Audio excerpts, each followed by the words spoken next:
Hey, everybody. Welcome back to Big Tech Talks. I'm your host, Colin. I'm super excited, as always, to be talking to you guys. And I've got my co-host with me here, Pawel. How are we doing, Pawel? I'm doing great. Excited to talk about today's topic. Yes, me too. Today, we're talking about two different types of frameworks for designers. We have the Job to be Done framework and personas. So first off, Pawel, how about you talk to us a little bit about each? All right, so let's start with persona. Personas is a user persona is something that almost I think every UX organization has built for their products or platforms or whatever you are working on, because it's an essential tool to use when you design anything, as specifically digital projects. So what is persona? It's a You can treat it as a summary, as a set of key behavioral data we know about the end user. So you may ask what the end user means in that context. So there is a difference between a user and end user. So while a user is everyone who can use your product, the end user is the one that you are designing for. So there might be an overlap between these two groups, and obviously a user is wider group than the end user. But when we're designing anything, we are thinking about the end user. So we create a persona of our end user. So how do you Wait, real quick. So since you work with big tech, do big tech companies do they have like multiple personas do they have just like catalogs of different types of personas and all these things, right? Because it's like the bigger the company, I bet you're just trying to reach more and more people. Do you have just like and different products and everything? Do you guys just have like a bajillion personas? No, this is not how this works. This is not how. If I remember correctly, we have 4 personas in my organization. The last time I checked it, it was only 4, or maybe us. 4 personas. So we have a different personas built for different situations. So this is why important it is to talk about how personas are being created, so you can understand why we only have 4 personas, why we have 1 persona and not 100. So the way how you build user persona is researchers ask their most basic questions. What, how, when, and what is the expected outcome. After a while, if you're smart enough as a researcher, you start seeing patterns. You start seeing some commonalities between responses of different participants. So you extract those patterns, those common traits, these key behavioral data, and you build personas around it. So, for example, let's say you are building an application for buying cinema tickets. So you start talking to users, to people who are going to cinemas. So you would ask them how they see this experience of buying the cinema tickets, or something around, buying experience, showing up in the cinema, or showing the ticket on the mobile device and whatever.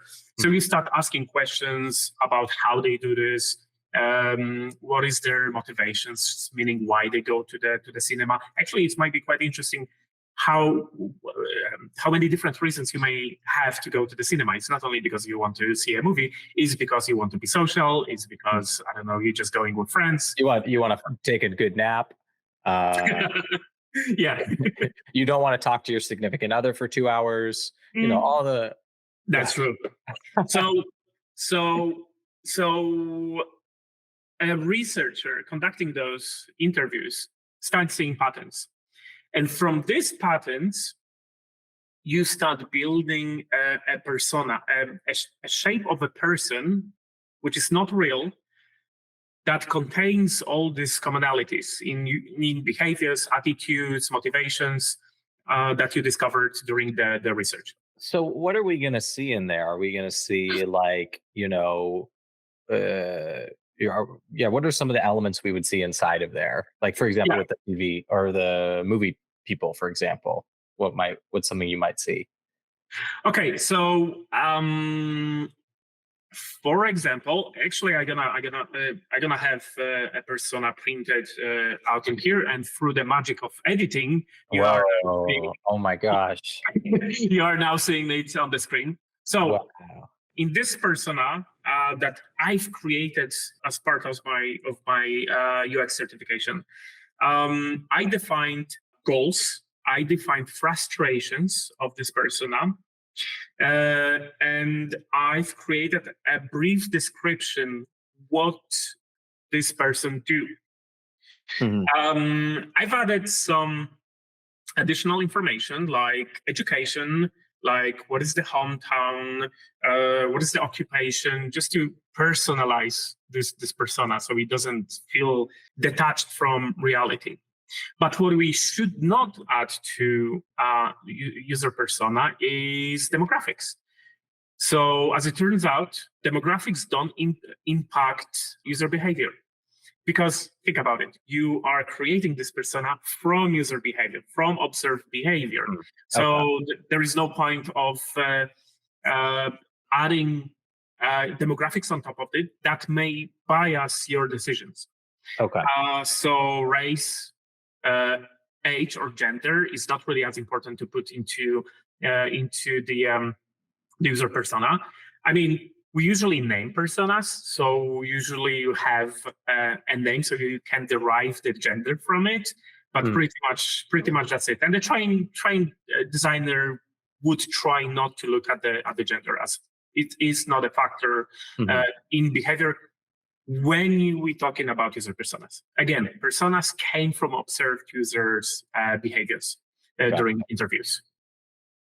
So let's say we have user persona and we want to design something. So actually, before we get there, how do you get a user persona if you don't have a product? Because I just mentioned that you are observing user behavior, how they behave in your application. So how do you do this if you don't have a product? So how do you build persona before you get a product? So there is, before you build a product, when you have a product idea, when you just started having an idea, the first step is to conduct the customer discovery. This is a business term. This is what the business people would do before they start a product. They do customer discovery. So they define who is your target audience. You could already, in this phase, you can start getting some leads, email addresses, or maybe phone numbers of people who might potentially be interested in your product. So this is your opportunity to schedule an interview with that person and actually talk to them about your potential product. This is the customer discovery phase before we even get to designing a product. And this is different from like like some of the survey stuff we've talked about before, or is there kind of be some overlap in the type of questions? A survey is a tool to conduct those interviews. Okay, gotcha. But what I'm talking is to get this data from the user, to create a persona, you still can do this. It's just you have to put more effort into finding those people, because if you already have a product, you can directly reach out to your audience, your users. If you don't have it, you have to find your target audience, and that's a part of the customer discovery. So you have a personas. You created a number of personas, at least one for your product, and you're starting designing. So the way how you use it is when you're introducing a new feature for your application, you use the persona to get into their mind, because you have all these descriptions, their goals, these frustrations, what they are doing, who they are. So you're trying to get into their minds how they expect this feature to work. So how they mental model, how they think about this feature the moment when they see it for the first time, whether their mental model gonna fit into what they see in the application, if that makes sense. So that's yeah. So you just want to make sure that however you expect them to behave, you're going to see that behavior. So you're designing a feature, some interaction between the user and the product, and you take the user persona to just to make sure you breed the persona and just to make sure, yeah, this works with this person, or no, it doesn't work. We have to redesign the whole thing. So yeah, that's how you use personas. So from here, I think that's enough for about personas, because we are not actually getting very deeply into any of these frameworks. I think we can talk now about JobtobeDone framework. JobtobeDone is a framework that actually help us to better fit user needs and activities into our product design. So it's a framework for thinking about jobs that our customers have. So this is where it diverge from a user persona. So user persona is used to get into the mind of the user, their attitudes, their needs, their values, their frustrations. But in here, in JobtobeDone, we are thinking about their jobs, their workflows, what they are doing. Specific things like I want to buy a ticket, and this is what the JobtobeDone is. So let's start with some examples. Again, through the magic of editing, I have I have an example of JobtobeDone.